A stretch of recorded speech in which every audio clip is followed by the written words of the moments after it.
Bonjour et bienvenue pour ce nouveau numéro de l'Actu Bourse, le magazine des sociétés cotées et des tendances de marché. J'ai le plaisir d'accueillir aujourd'hui sur le plateau Marc Lefebvre, président de la Fédération des investisseurs individuels et des clubs d'investissement que vous connaissez sûrement sous son petit nom plus familier, la F2IC. Bonjour Marc. Bonjour. Alors Marc, on se retrouve aujourd'hui pour parler de la dernière vague de l'Observatoire des investisseurs individuels.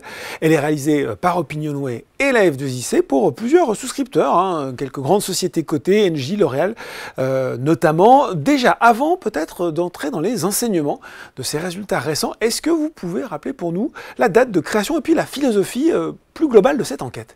Oui, alors en fait, cette enquête est assez récente. La première édition était en 2020. Ça, c'est la deuxième édition, 3 ans plus tard. Donc, c'est quelque chose que l'on inscrit dans la durée, bien évidemment, avec, pour être très, très clair, pour ambition, deux axes principaux. Le premier, c'est d'aider tous les acteurs qui sont concernés par l'actionnariat individuel à décrypter les comportements actuels et futurs des investisseurs, mais c'est également, comme deuxième axe, d'identifier les attentes de ces investisseurs vis-à-vis des entreprises et du marché dans son ensemble. Voilà, identifier les attentes des investisseurs. Alors, justement, un des constats qui a été dressé lors de cette nouvelle vague, ces nouveaux résultats, c'est que les investisseurs ils se renouvellent. On l'avait constaté à un moment du Covid, une arrivée d'investisseurs plus jeunes, qui débutent notamment en bourse. On se demandait si cette tendance allait se poursuivre. Et a priori, bonne nouvelle, la réponse est plutôt oui. Tout à fait. Alors, on se souvient, les investisseurs se sont multipliés grâce à une opération comme Française des Jeux. Ça, c'était 2020. C'est vrai. Mais les nouveaux investisseurs dont on parle là, c'est des investisseurs qui ont démarré leur activité boursière depuis 2021. Et la très bonne nouvelle, c'est que parmi l'ensemble des investisseurs, ils atteignent 32% de ces nouveaux investisseurs. C'est très important. Oui. C'est quelque chose qui augmente. Lors de la dernière session, c'était 16%. Donc là, il y a une vraie croissance, un doublement de cette population. Donc cette nouvelle vague, elle ne se tarit pas. Point peut-être particulier, depuis quelques années, on fait attention aussi à la féminisation de l'investissement.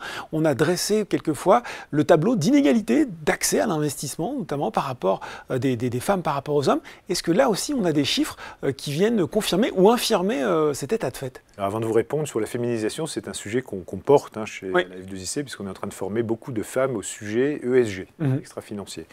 Mais pour revenir sur les chiffres, ce sont 54% des nouveaux investisseurs qui sont des investisseuses. Ah ben voilà, une bonne... Donc là, majoritairement, donc on est en train effectivement de rééquilibrer, merci, c'est le poids de chacun et ça va tout à fait dans le bon sens. Bon, élément important, primordial quand on investit, c'est la façon de s'informer et aussi finalement les éléments qu'on va rechercher prioritairement quand on s'informe.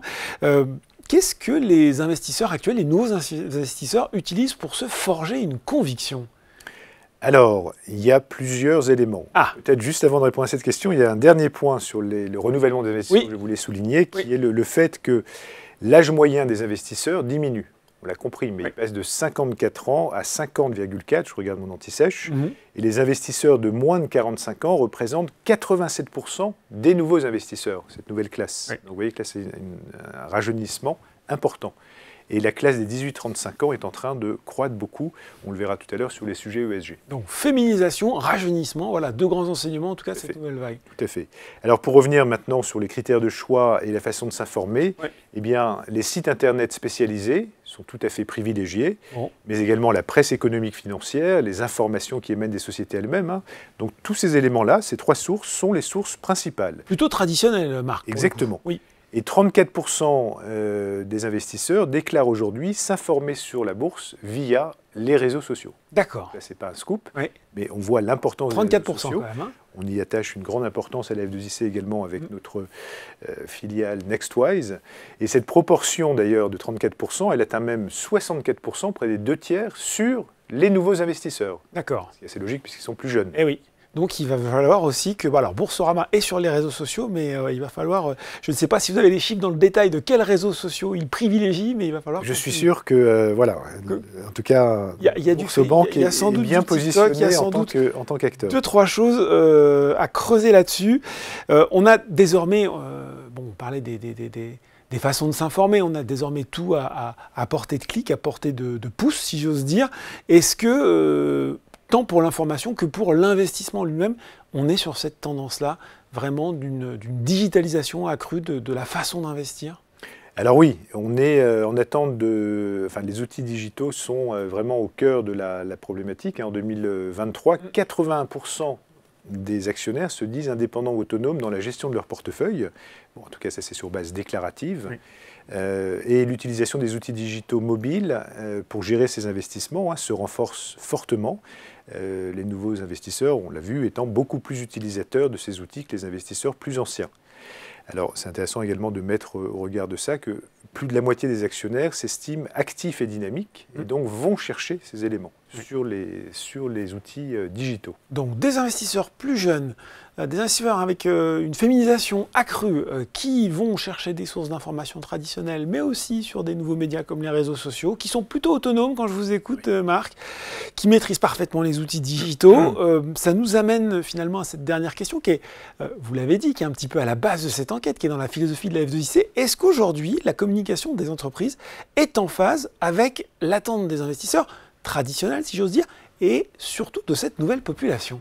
Alors là aussi, très beau score pour les investor relations et les sociétés, puisque 80% des investisseurs se disent satisfaits de la communication des entreprises cotées. Oui. Un gain, là aussi, de 7 points par rapport à 2020, pas négligeable, plus de 10%.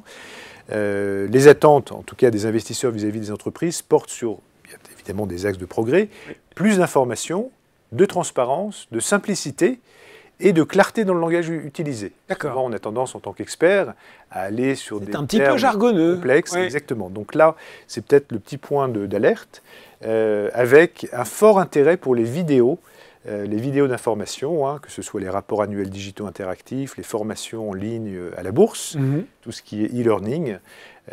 Donc là, et puis vis-à-vis des assemblées générales, qui sont un moment évidemment important annuel, 64% des actionnaires préfèrent y assister en visioconférence ou via le replay. Ah, mais est-ce que c'est aussi bien que quand on est en direct? On pourrait se poser moins interactif, et ça pose la question, qui est un sujet qu'on défend à la F2IC, du vote des actionnaires particuliers décentralisés. Parce que si vous n'êtes pas dans la salle, et on peut le faire en avance, mais c'est peu propose encore de le faire en direct, live. Ce serait important, à mon avis, d'imposer, alors même si ça représente quelques coûts, mais c'est pas extrêmement onéreux, de permettre à ces actionnaires de voter à distance le jour J en live. Ça, c'est encore très minoritaire, Marc? C'est très minoritaire, mais c'est un axe qu'on voudrait mettre en place, une fois de plus, pour l'attractivité de la place de Paris. Oui.